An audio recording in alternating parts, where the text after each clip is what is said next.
A very good afternoon to all of you. Welcome to Virtual MUET Coaching. I am Madam Nancy Tan of the English Language Unit in College Matrikulasi Negeri Sembilan. Today, I will be presenting to you the listening comprehension of MUET. Let me start off by introducing you to the live chat moderators. We have here Encik Rizal bin Nawi, Miss Noliana binti Ibrahim, Puan Zai Suriana Muhammad Zain. The moderators here will be answering whatever questions that you may have later on. So you can type your questions on the live chat section. Let us now take a look at the overview of the MUET test requirements. The duration of the test is about 30 minutes. And there are 3 parts to the listening test. Part 1 comprises of one text, which is usually either a dialogue or a monologue. And this is followed by 8 questions, which are short answer questions, where you have to answer in not more than 3 words. And you also have the information transfer questions, and you have to answer these questions in not more than 5 words. And lastly, you have 2 multiple choice questions. For part 2, it comprises of also one text, which may either be a dialogue or a monologue. And following this text, there are 6 multiple choice questions. And lastly, part 3 comprises of 3 short texts, and each text is followed by 2 short answer questions.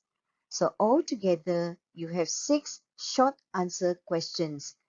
And for each of the question, you have to answer in not more than 5 words. Now, let's take a look at the guidelines for the MUET listening. This is what you need to do. First of all, you have to understand the information you are listening to. So this means that you have to know what the text is all about. As you listen, you have to break down the information. To do this, you listen for keywords and also key phrases. And at the same time, you may need to make notes to help you answer the questions later on.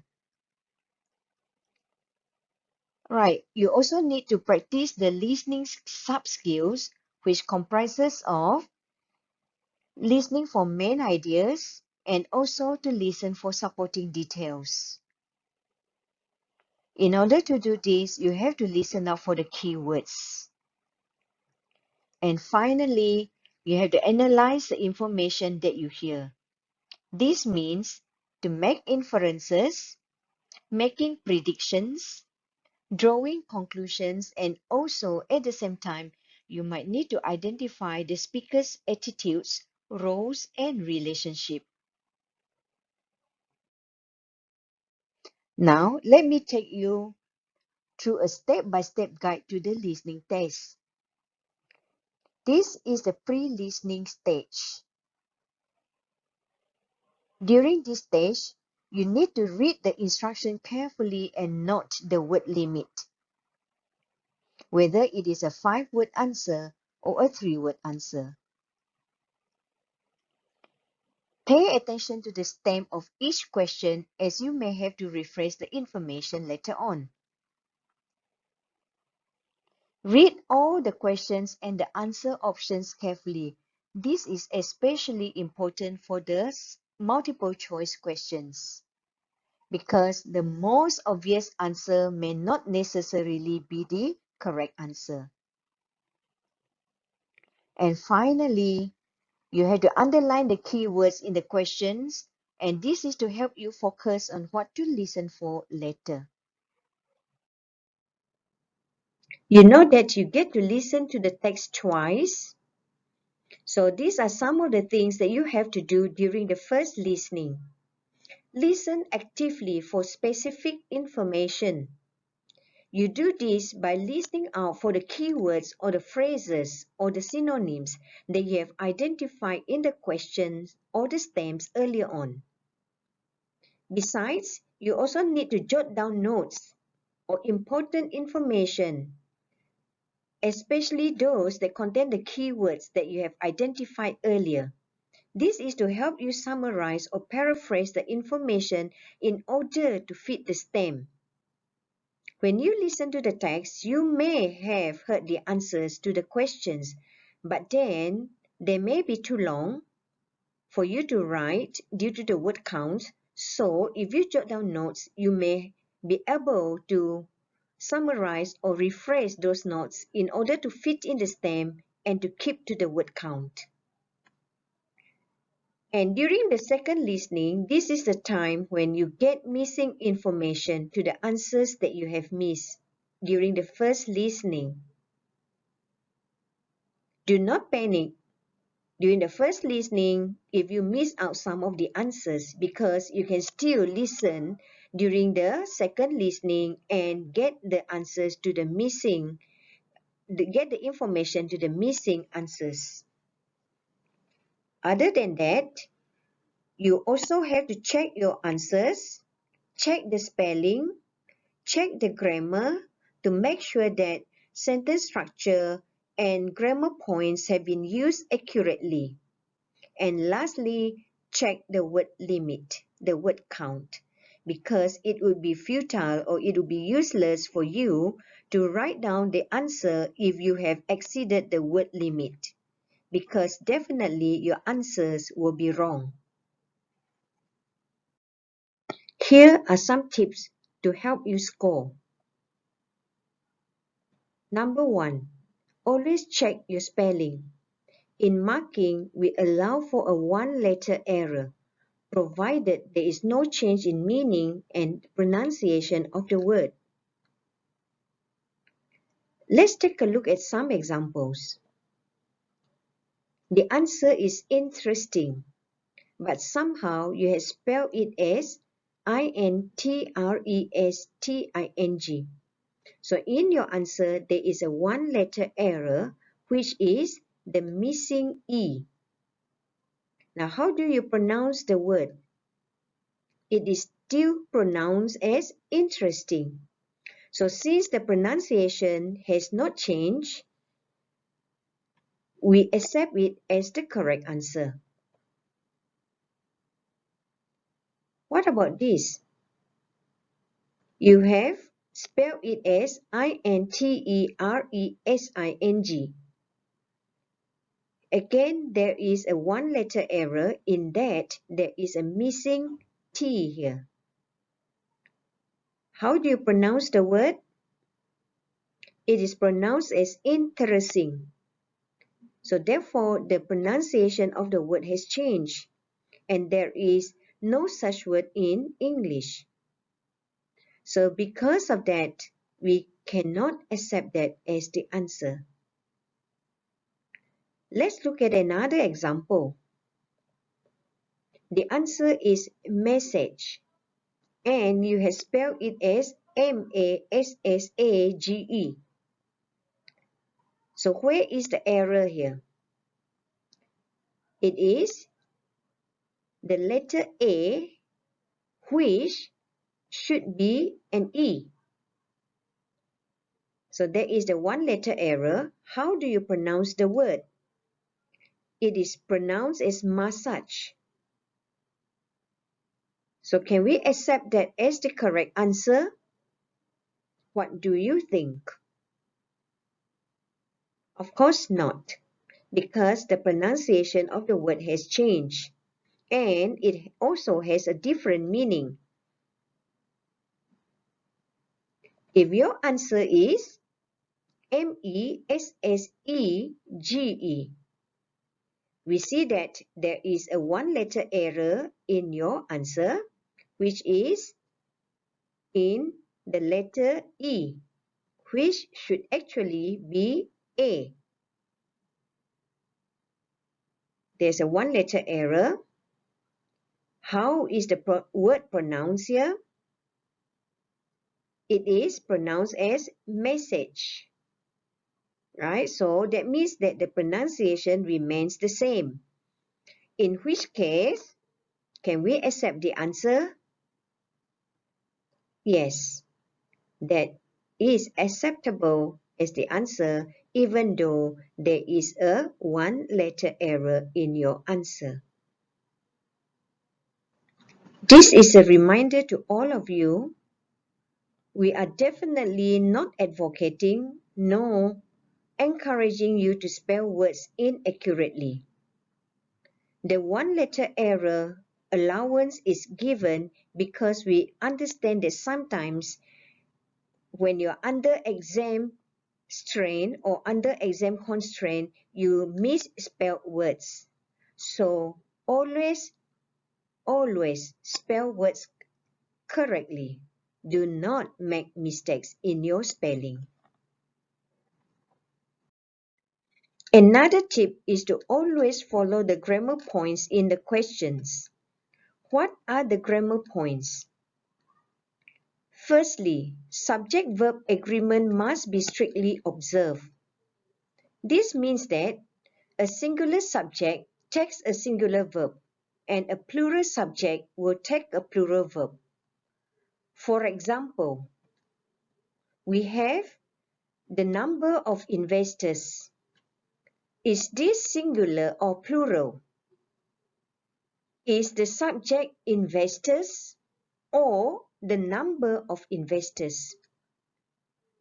In this case, the subject is the number of investors, which means that it is a singular subject. So therefore, it takes a singular verb. For example, is. Next, the investors. So clearly, the subject here is investors. So therefore, it is a plural subject. Since it is a plural subject, it takes a plural verb, which is are. Another example we look at, the bouquet of flowers. Is this singular or plural? Flowers is plural, but that is not the subject.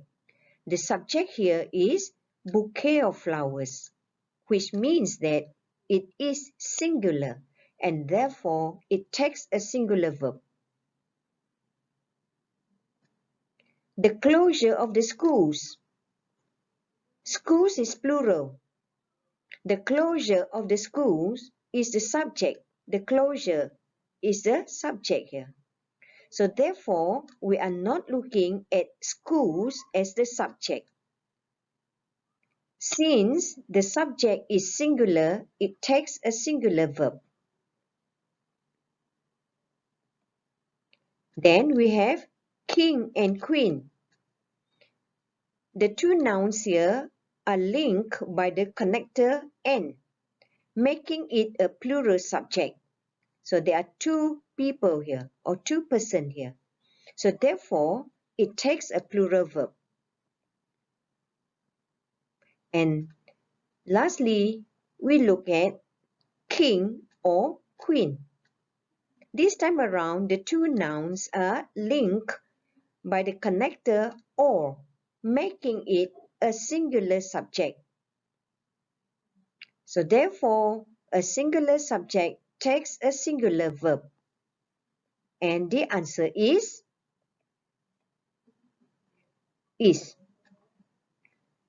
So from here, it is very, very important that you pay attention to the subject in the questions, right? So that you do not make mistakes by giving the wrong answers here. Remember, subject-verb agreement must be followed strictly. Right. Another grammar point to pay attention to is the use of the modal verbs. What are modal verbs? Now let's take a look at some of the examples of modal verbs. We have can, cannot, which is the present in the positive form and the negative form, and you have the past tense in the positive and past tense in the negative, right? Could and could not. We also have will not, would not, may not, might, and might not. Other modal verbs, we have shall not, should not. So what happens if modal verbs are seen there, right? So if you have the modal verbs, it means that, okay, so this is the grammar rule. When you have a modal verb, the verb that follows it should be in the root word or in the root form. For example, you have the modal verb should. Following the modal verb should, the verb that follows should be in the root word or in the base form, which is changed. So you cannot have s, you cannot have ed, and you cannot have ing for the word change. Another one, you can have can escape, right? A modal verb can followed by the base form of the word escape. Will is also a modal verb. Will consider. These are all in the positive. Now we have one in the negative, right? Might not. Again, a modal verb might in the negative form. So again, we use the base form of the verb happen. Would not approve. Okay, so students, always remember that when a modal verb is given, you cannot use the ing form, you cannot use the ed form, there is a past tense form, all right? Or you cannot add an s to the verb after a modal verb. Right, coming up next, we look at the nouns or the pronouns. You have to be very, very attentive and be very alert whether the nouns or the pronouns given are in the singular or in the plural. Right? Why is this important? Because earlier on, we talked about the subject. So the nouns and the pronouns here can take the form as a subject. So when the nouns and the pronouns are singular, then this verb has to be in the singular as well. And similarly, if the nouns and the pronouns are used in the plural form, therefore the verbs following that should be in the plural form of the verb. Next, tenses. Pay attention to the tenses used in the sentence. Is the present tense being used, or the past tense, or the future tense? Right? So tenses are important aspect as well. Besides, is the sentence in the active form? For example, they will demolish the buildings. Right? So if it is in the active form, the verb does not have the ed or the ing. Okay. However, if the verb is in the sentence is in the passive form, for example, the buildings, then you see that you will have to use the passive form of the verb, where demolish is spelled with the ed here, right? So when you write your answers, you have to pay attention to the stem as well. Look at the stem, right? If the stem has been changed from the passive form of the sentence to the from the active form to the passive form, then you will have to rephrase or paraphrase your answer accordingly. Next, we look at the use of prepositions. In marking also, we do make allowance for alternative prepositions that are acceptable. That is, the ones that does not change the meaning.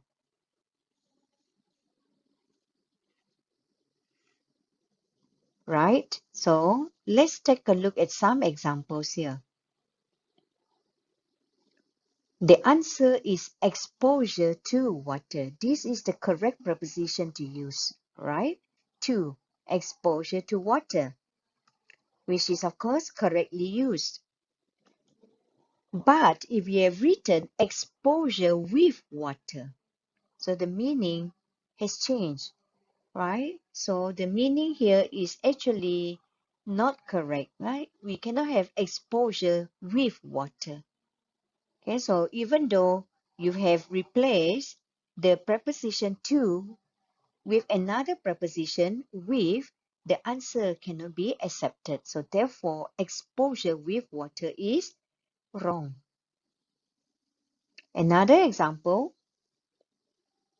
we have the year 2010. So can we have in 2010, before 2010, after 2010? Can we accept these preposition as alternative answers?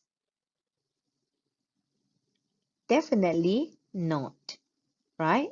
We cannot accept them because the meaning has changed. In 2010 is not the same as before 2010 or after 2010. Another example, right? The use of the preposition between, next to, or near. Are they equivalent? What do you think? Right? So let's say if we are talking about B, B is sitting between A and C. Is it the same as you say B is sitting next to A, B is sitting next to C? What about if you say B is sitting near A, B is sitting near C? Do the sentences have the same meaning? Yes, right? So we accept that as alternatives. Okay, so the preposition between, next to, and near can be accepted.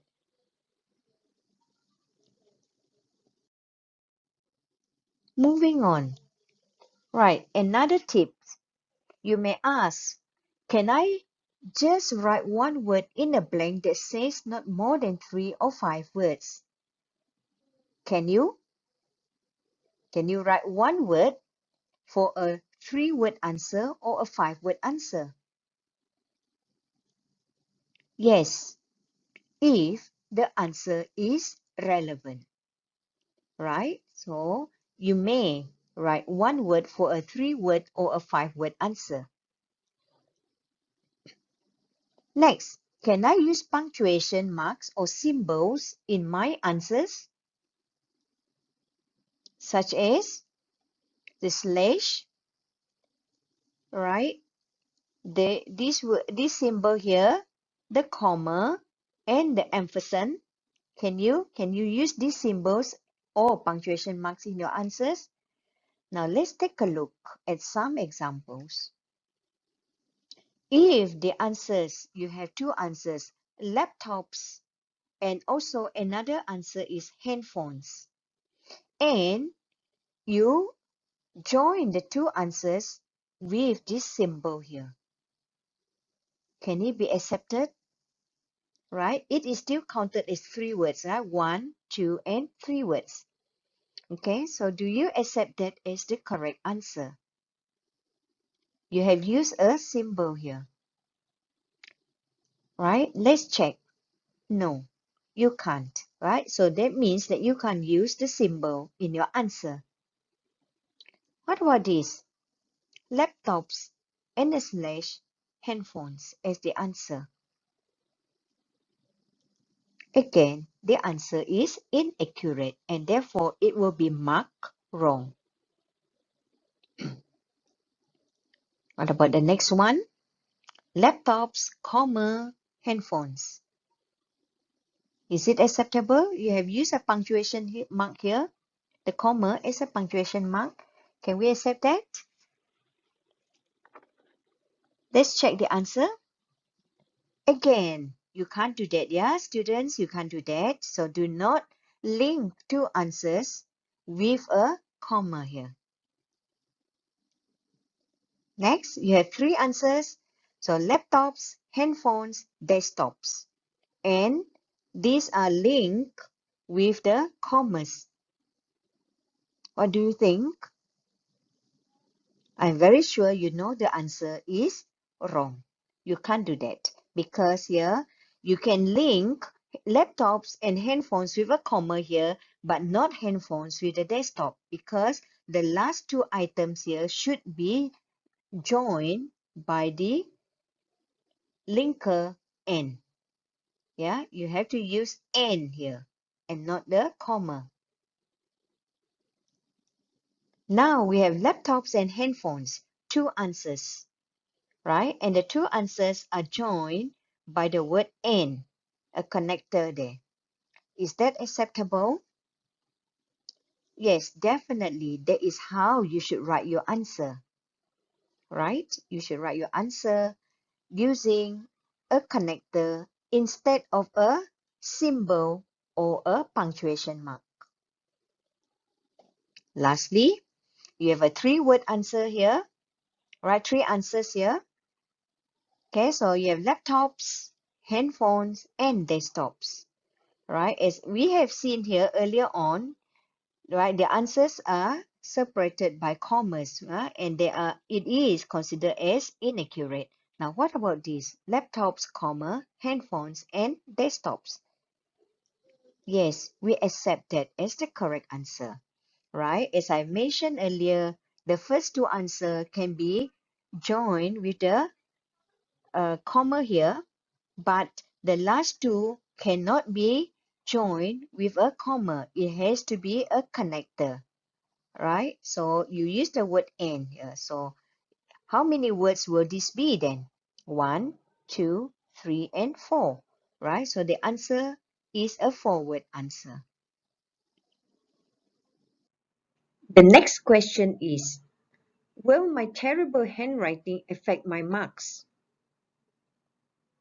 Definitely yes. If your answer is illegible or if your answer is not clear.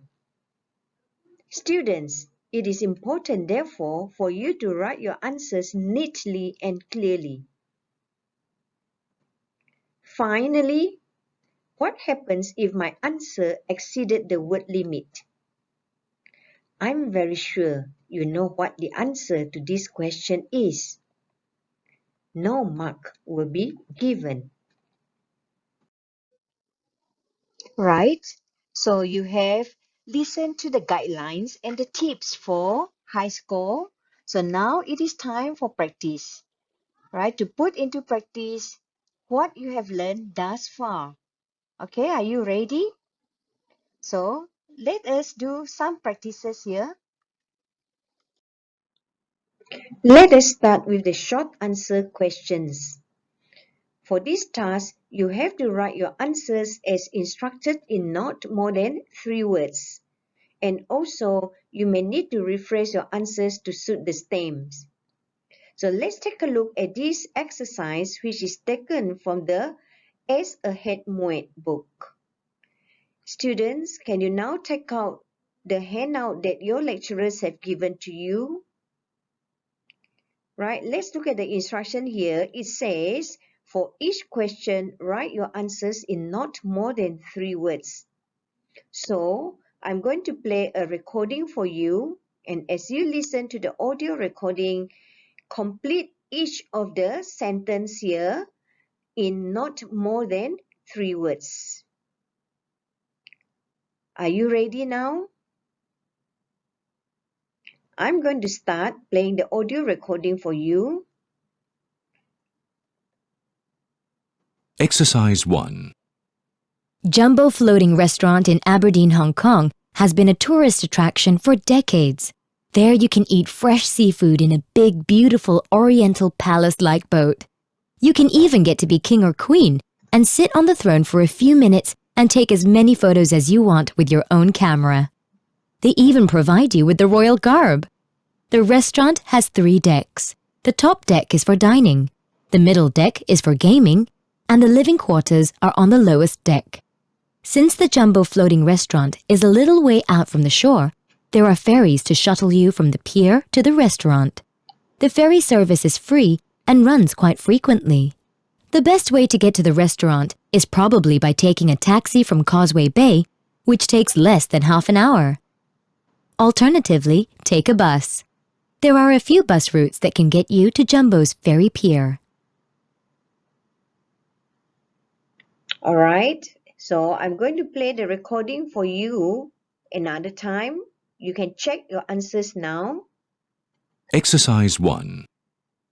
Jumbo Floating Restaurant in Aberdeen, Hong Kong has been a tourist attraction for decades. There you can eat fresh seafood in a big, beautiful oriental palace-like boat. You can even get to be king or queen and sit on the throne for a few minutes and take as many photos as you want with your own camera. They even provide you with the royal garb. The restaurant has 3 decks. The top deck is for dining, the middle deck is for gaming, and the living quarters are on the lowest deck. Since the Jumbo Floating Restaurant is a little way out from the shore, there are ferries to shuttle you from the pier to the restaurant. The ferry service is free and runs quite frequently. The best way to get to the restaurant is probably by taking a taxi from Causeway Bay, which takes less than half an hour. Alternatively, take a bus. There are a few bus routes that can get you to Jumbo's ferry pier. Right, students, you can now check your answers. Again, check for the word count and check the spelling. Let's now check our answers, right? So let's look at question number 1. What is your answer? Right, if you look at the stem here, it says food served at Jumbo Floating Restaurant includes. So food, what kind of food are we talking about? I'm sure you heard the word seafood just now.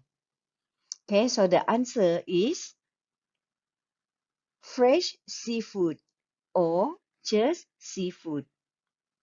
Right, so that is one of the listening skills, which is listening for details. Question number 2. Right, besides dining, diners can also take photos of themselves dressed as a. So if you notice here, at the end of the stem here, you have the article a, meaning to say your answer should be a singular noun. Okay, so what did you hear from the text just now? Right, you heard that you can dress as a king or queen, right? So it cannot be king and queen because that would be plural. So your answer should be a singular answer. Therefore, it should be king or queen. Next question. What is the lowest deck used for? Right, there are 3 decks as you have heard in the text just now. The first deck is used for dining, right? And the second deck is used for gaming, and the living quarters are found in the lowest deck. So here, the lowest deck is used as the living quarters, right? The living quarters here. Number 4. Customers can travel from the pier to the restaurant by a ferry service that is. Now, from the text just now, I'm sure you heard that the ferry service is free of charge, right? It is provided free of charge. So therefore, here you may need to paraphrase your answer slightly. Customers can travel from the pier to the restaurant by a ferry service that is free, of charge, or you can say that is provided free. Lastly, the best way to reach Jumbo Floating Restaurant from Causeway Bay is to, right? The last word before the blank, you have an infinitive to. So, meaning to say, your answer should start with a root word or the base form of the verb. In the text, you heard taking a taxi, right? Taking a taxi. Can you write down that as your answer? you can't, because taking is not the base form of the word. So you have to change the word form to fit the stem here to take a taxi. Right? The answer is to take a taxi. All right, students. So you see that it is very important for you to look at the last word in the stem before the blank, because that will help you to either paraphrase your answer or you may need to change the word form. Right, we'll now move on to another exercise. Now let us try the 5-word short answer questions. You need to write your answers in not more than 5 words, and similar to the previous exercise, you may need to summarize or rephrase your answer in order to fit the stem and the word count. We will be doing this exercise, which is taken from your S Ahead MUET. And now look at your handout. So for this task, for each of the question, write your answer in not more than 5 words. I will play the text recording for you now, and as you listen, complete each of the question in not more than 5 words. So let's start now. Exercise 3.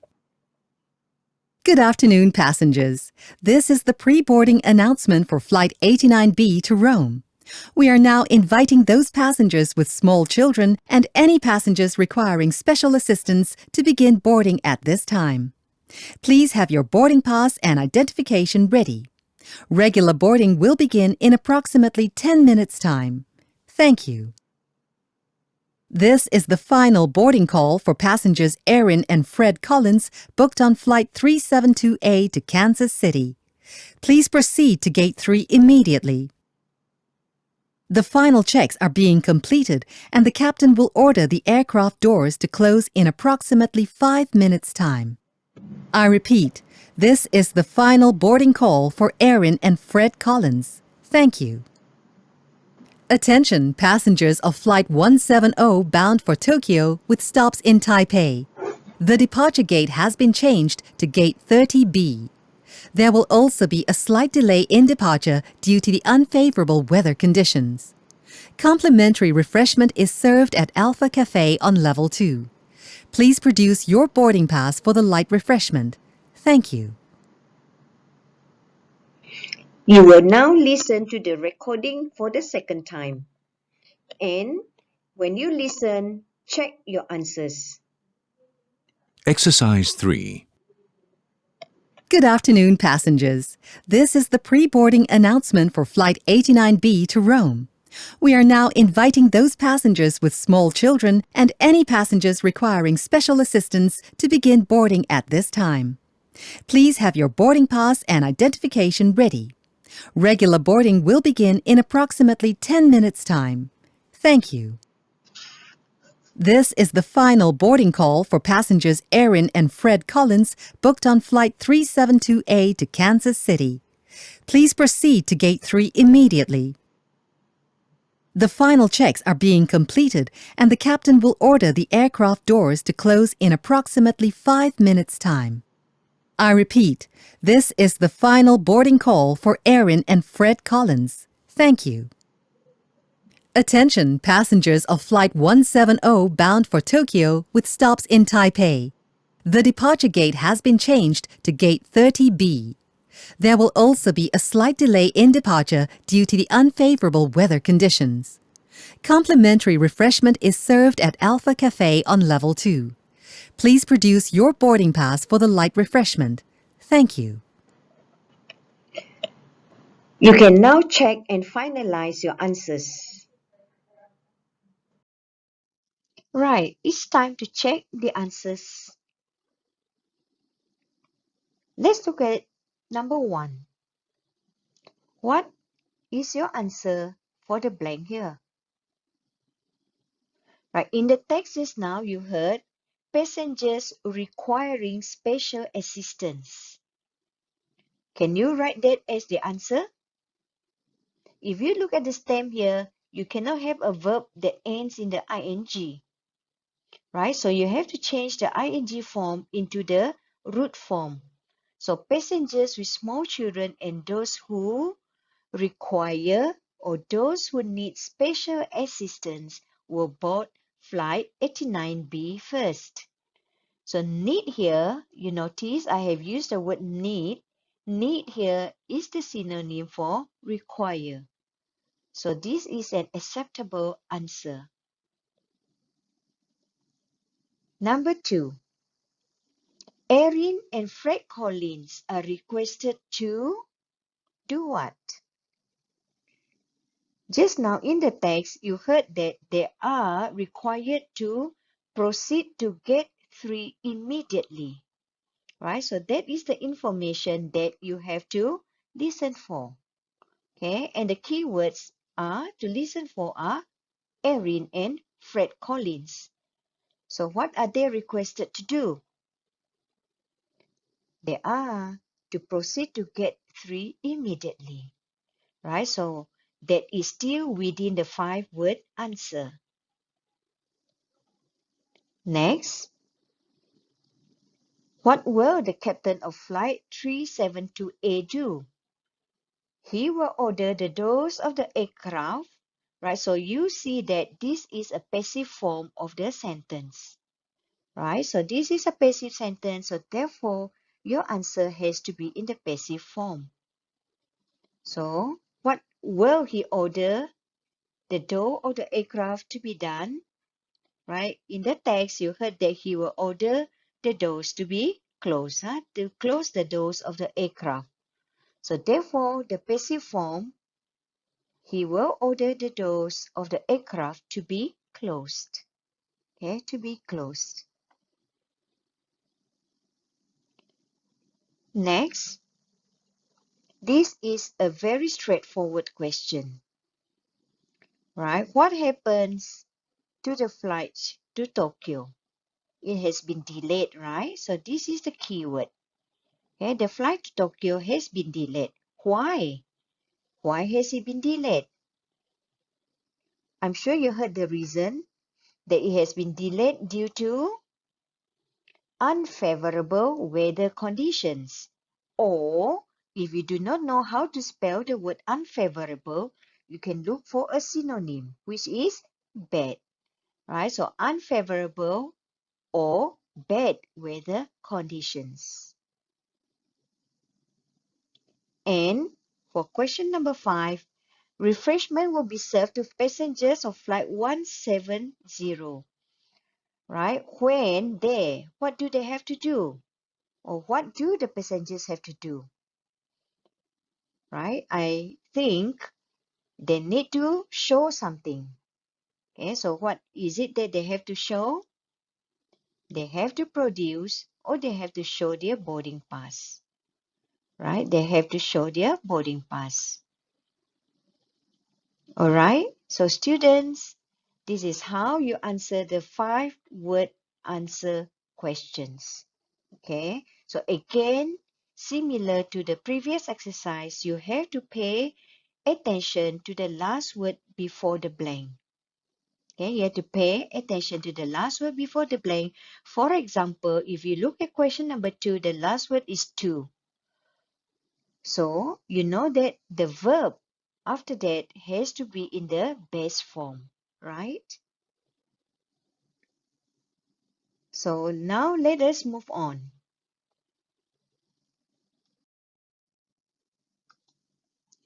We are now moving on to the multiple choice questions. How do you respond to the task? First, you need to skim through all the questions and the answer options.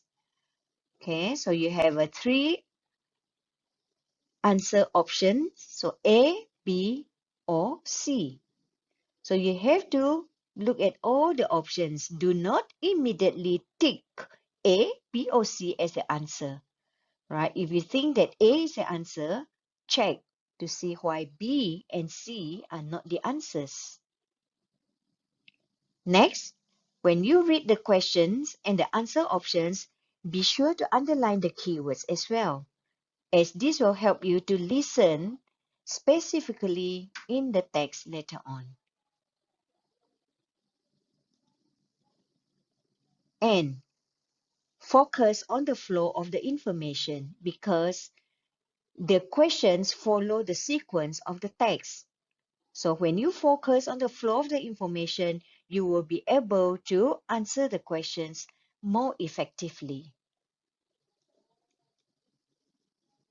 Right? As I have mentioned earlier, check each possible option as some information may have been paraphrased, meaning to say either the antonyms or synonyms have been used. Yeah, so this is what I meant just now. Check for synonyms or antonyms.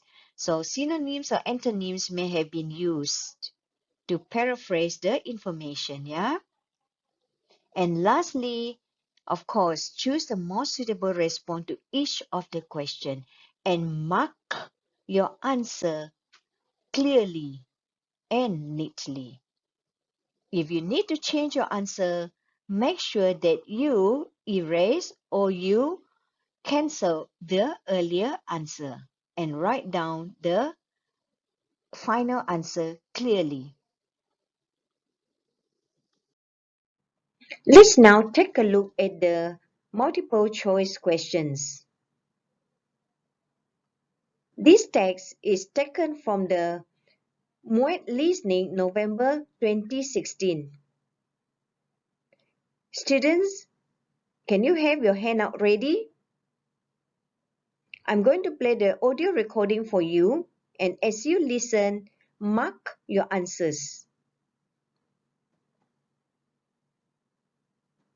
Part 2. Listen to a radio interview. Based on the radio interview, answer questions 9 to 14. Good morning, listeners. Today, we have with us Mr. Jacobs, the owner of a popular restaurant in town. Mr. Jacobs, what inspired you to open a cafe? Well, I love food, and I wanted to take my passion to the next level. My love for food is the main drive for me to open this cafe. What kind of food do you serve at your cafe? We serve mainly local food, but we also have cheesecakes. I learned that your cafe has been open for 4 months. We also know that you took a culinary crash course to improve your cooking skills, Mr. Jacobs. Does this help you as a boss? Well, frankly speaking, I must say that I'm not a leader. I'm more of a follower, so that's a challenge. Of course, I want my cafe to be successful, but I don't know how to scold my staff when they fail to follow my instructions. I don't know how to be the bad guy. However, I do believe that lack of leadership is why many restaurants fail. I certainly hope my cafe won't go down that way. I hope not. In Malaysia, customer service is always an issue in the local food industry. How will you overcome this, Mr. Jacobs? I know there are many things that we neglect, such as you don't interrupt your customers. You wait for them to finish talking before placing their food on the table. Besides that, if the food will be late, inform your customers. Communication is the key. I will not hire foreigners to be waiters at my cafe. They have to be locals who can speak Malay and English. Yes, Mr. Jacobs, I agree with you on that. Okay, which do you prefer? Fancy restaurants or hawker stalls? Honestly, I'm all right with both. I'm used to eating at hawker stalls. But of course, if I see something dirty, then I will not return to the stall. My wife, Jenny, is very particular about hygiene. If she sees a rat at the stalls where we eat, She will definitely ban the place for life. Between you and Jenny, who's the better cook? Haha. Well, I think I'm better. I like to experiment with cooking. I don't rely on recipes. I just use whatever ingredients I have.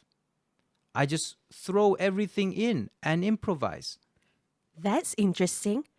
I'll come to your cafe one of these days, Mr. Jacobs. Please do. You are given 1 minute to answer questions 9 to 14.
You will listen to the radio interview again.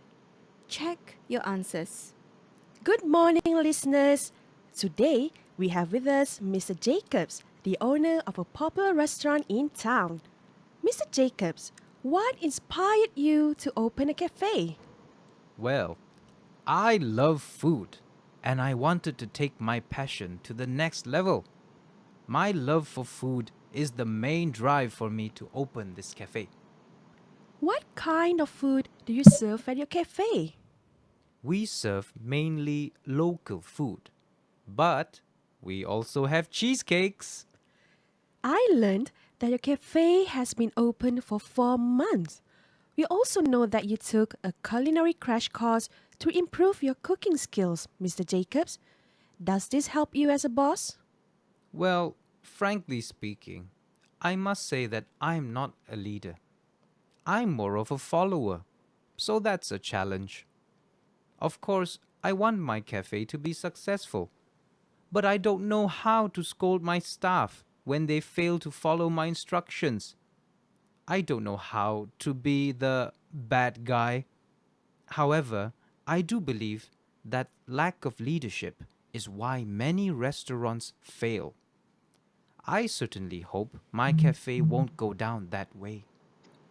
I hope not.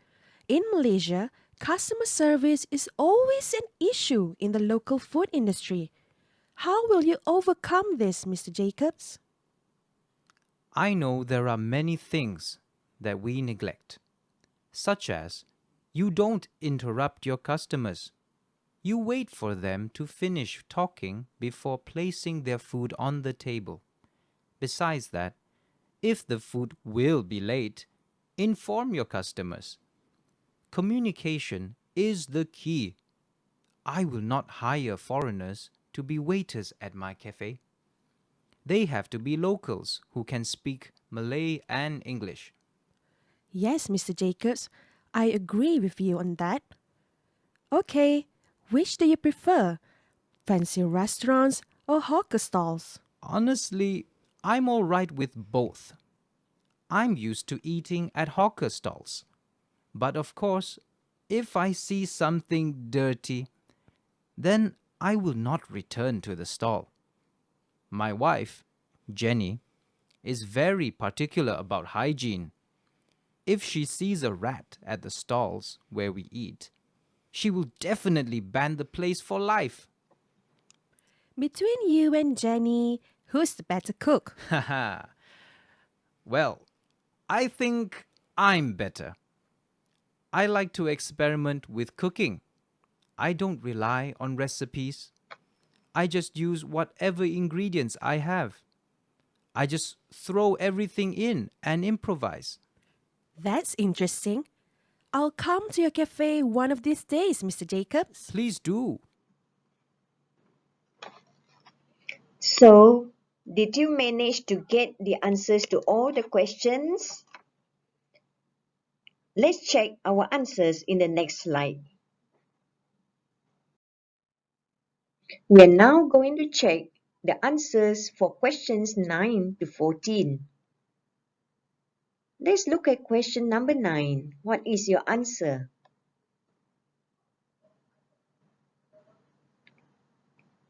Why do you think Mr. Jacobs opened a cafe? Is it because he loves food? Or he has taken a culinary course? Or because restaurant business makes money? Did you hear the details or anything pertaining to the option C? I don't think so, right? What about B? Is that the reason why he opened a cafe? Why do you think he has taken a culinary course? I believe you heard that he did that to improve his cooking skills. So, the only reason why Mr. Jacobs opened a cafe is because he loves food. And that was very clearly stated in the text just now. So, have you got the A as the answer? Right. That is the correct answer. The next question. What type of boss is Mr. Jacobs? Do you think he is daring, lenient, or passionate? You heard him saying that he does not know how to scold his staff. And he is not a bad guy. Right? So if that is the kind of boss that he is, which do you think is the answer? It doesn't show him to be daring if he doesn't scold his staff. And it doesn't show that he's passionate either, right? So B is the correct answer. Now let's move on to questions number 11 and number 12. What is Mr. Jacobs' concern? Right, he is concerned that his cafe may fail because he has a problem with what? So let's take a look at the answers provided here. You have A to F, 6 options. So you have to choose the answer from one of the options given here. In the text just now, you heard that he said that he is not a leader. He is more of a follower. And he also mentioned that many cafes fail because of the lack of leadership. So, if you listen to the details given just now in the text, you would pick B as the answer. Mr. Jacobs is concerned that his cafe may fail because he has a problem with leadership. Because he is not a leader. He is more of a follower. What about number 12? Right, so not telling guests that food will be served late is an example of poor. Again, look at the options given. Which do you think is the answer? Earlier on in the text, I believe you heard the interviewer said that customer service is a very important aspect of the food industry. And Mr. Jacobs also said that it is very important to communicate with the guests. Right, so these two, communication and customer service, are interrelated. So, what do you think is the answer to number 12? I'm sure many of you would have chosen F as the answer. Yes, you are right. Well done. Now, let's look at questions 13 and 14. What are Mr. Jacobs and his wife concerned pertaining to hygiene. Mr. Jacob said that his wife Jenny is very particular about the cleanliness of the place that they go to for the food. Right? And he also mentioned that his wife would ban the stores or the place for life if she finds them to be dirty. So, do you think they are most concerned about the hygiene of the staff, of the premises, or in the food preparation? They talk about the place, the stores, so that would refer to premises and not the staff and the preparation of the food. So what is your answer to number 13? I'm very sure your answer is B.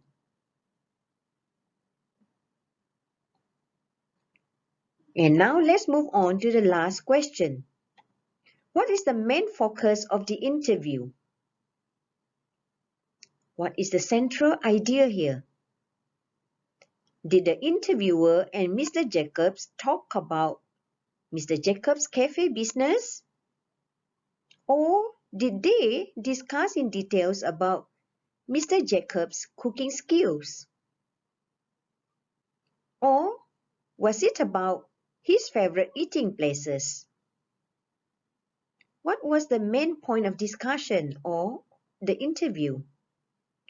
I don't think it's about Mr. Jacobs' cooking skills, although it was mentioned in passing, and also it did not particularly talk about, or they did not particularly talk about Mr. Jacobs' eating places, right? It's more about his cafe business. So the answer to question number 14 is definitely A. And I'm sure you've got that right as well. Right, look at the answers there. How many did you manage to get correct? Right, if you have got all correct here, very well done. Congratulations. Now, let's move on. This time, we are looking at the information transfer questions. This is in part A. So how do we respond to the task? Firstly, you have to study the graphic representation very carefully. What is the text about? Okay, look at if it is a table, look at the left and the right table. Next, underline the keywords in the question. What is it that you are required to do? Right? How many words? What is the word limit? And also focus on the flow of the information. And again, the questions follow the sequence of the text. Pay attention to linkers or transition markers, as these tend to show the relationship between the ideas or how one idea is linked to the next idea, or how one paragraph is linked to another paragraph. Right? Since it is listening, you cannot tell where the paragraph ends and where another paragraph begins. So you can only rely on the transition markers. And finally, it is very, very important for you to use the parallel sentence structure. I will show you what this means in the next slide.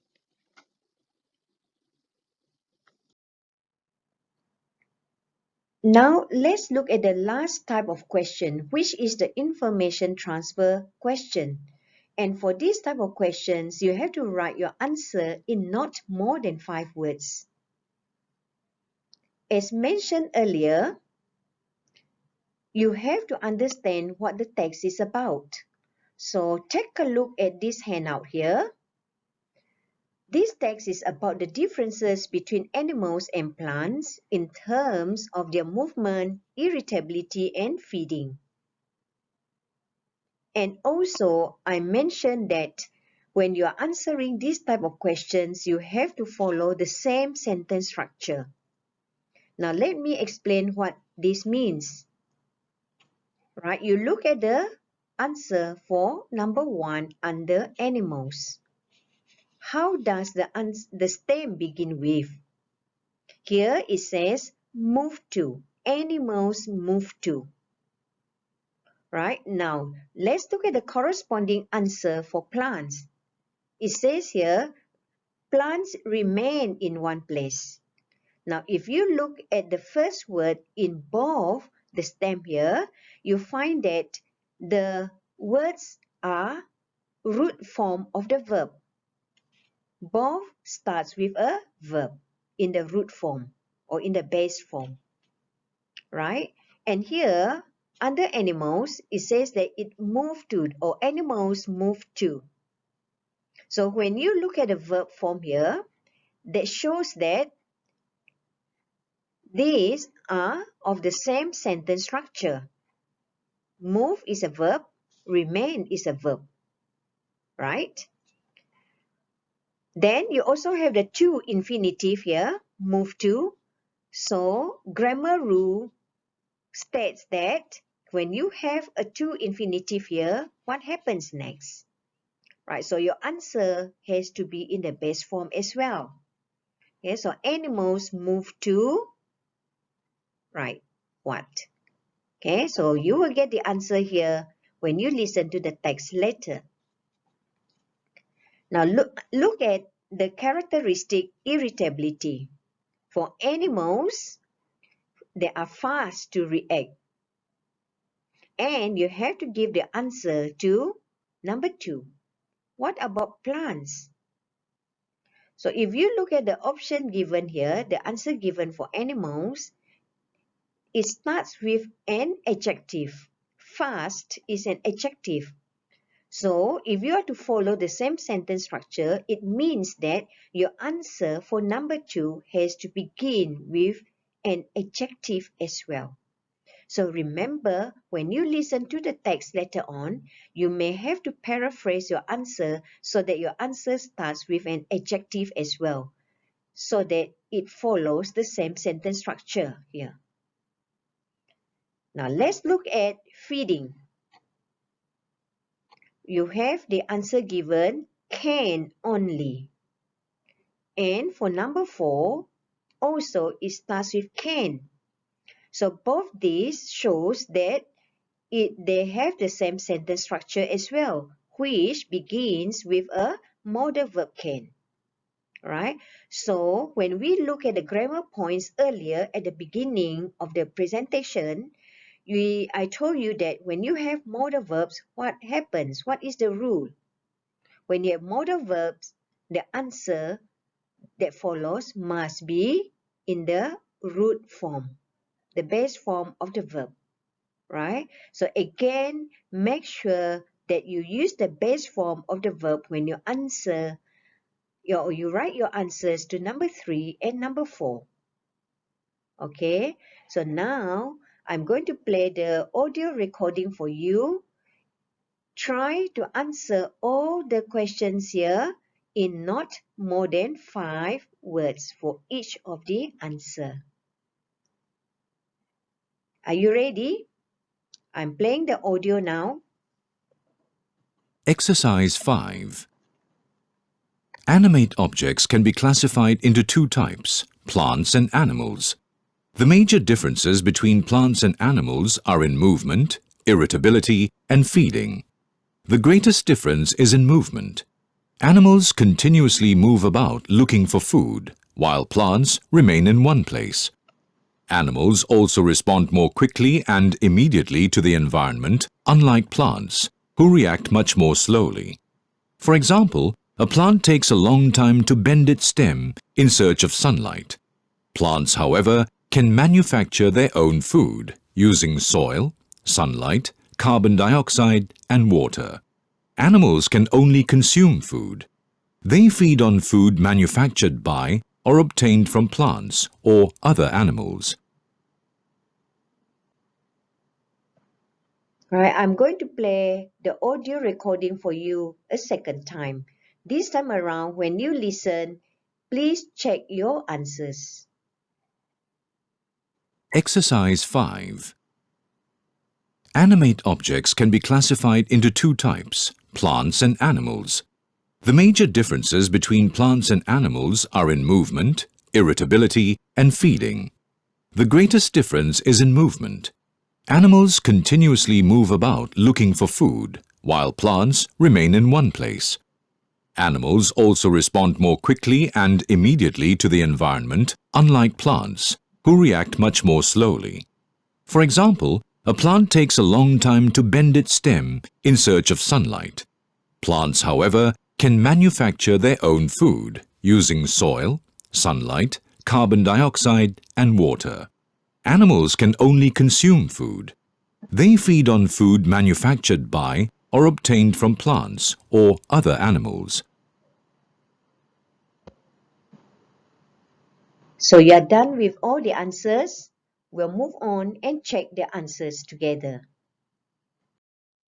We shall now check our answers. Right? So what is your answer to number 1? Animals' movement. For plants, they remain in one place. What about animals? Have you got this as your answer? Right? They move to look for food. Okay, so here, because you have the infinitive to here, your answer has to start with a base form of the word. So, look, to look for food. Number 2, animals are fast to react. What about plants? In the text, what you heard was plants reacted more slowly. Right? Plants reacted more slowly. So, can you write that as the answer? If you put react more slowly. Right? React is a verb. Whereas the answer for animal is fast, which is an adjective. And react is a verb. So the structures are different. So you have to rephrase your answer here so that the answer starts with an adjective as well. React more slowly. So when you change it, it becomes slow to react.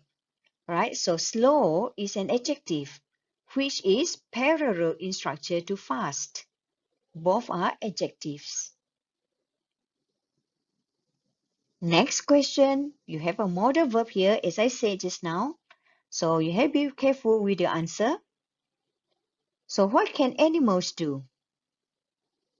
They can only consume food, right? You cannot say consumes, consumed, or consuming because you have a modal verb here. Right, the verb has to be in the base form. So therefore, consume food. If animals consume food, what about plants?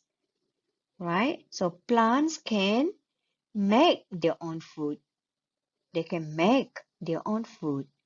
So again, this is the base form of the word. If, let's say, you do not want to use the word make, is there a synonym? Yes, I'm sure. In your science, you know that, or you have learned that plants manufacture their own food, right? They manufacture their own food. So you can give the answer manufacture as well, the verb, right? Manufacture their own food. It will be acceptable as the correct answer. Okay, so students, remember the tips, right? These are very important so that you get your answers correct. So students, you are done with all the different types of questions. The 3-word answer questions, the 5-word answer questions, the multiple choice questions, as well as the information transfer questions. Let's now take a look at some of the do's and don'ts. What do you need to do in the listening test? Firstly, you have to listen actively. Do not be distracted. right? Active listening means focusing on the text. Adhere to the instructions given. Read. You have to always read the instruction before you even attempt the questions, right? So following the instruction is part of test taking. If, for example, a 3-word question and you answered in more than 3 words, definitely your answer is wrong, right? And you do not want that to happen just because you did not read the instructions.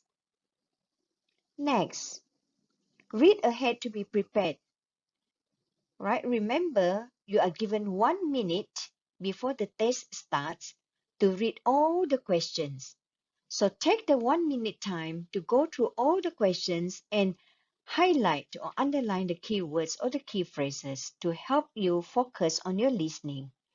Okay, so reading the questions during the 1 minute is reading ahead so that you can be prepared.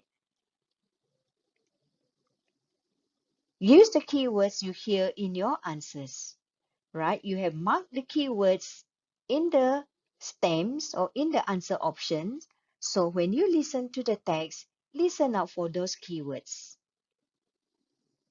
And finally, please do check your answers during the 1 minute pause given, right? So what do you check for? As stated earlier, you have to check for spelling errors, check the correct usage of grammar, and also check the word count. Make sure that you have not exceeded the word limit. Right, there are some don'ts as well, right? Things that you should not do. Firstly, do not get distracted. As I have mentioned just now, focus on the listening. Do not be distracted by movements, by your friends, or by the beautiful or handsome examiners. Right? Stay focused. Next, do not spend too much time on one question. If you miss one question or if you do not know the answer to that particular question, move on. Don't be afraid to move on to the next question because you can always come back to the first question or to the question that you have missed the answers to in the second listening.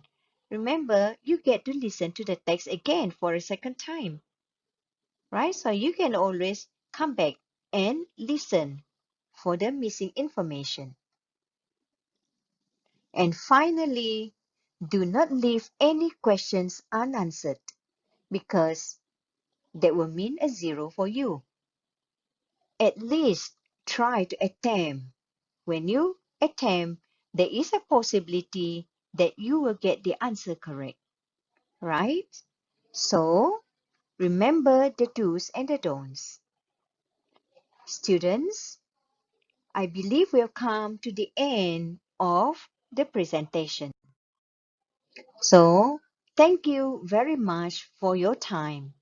I hope what I have shared today here will help you somehow or other in handling or in taking the MUET listening comprehension test.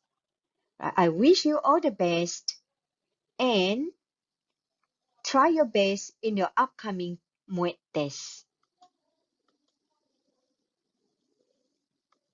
Remember, try your best and beat the rest. So thank you very much once again. Bye.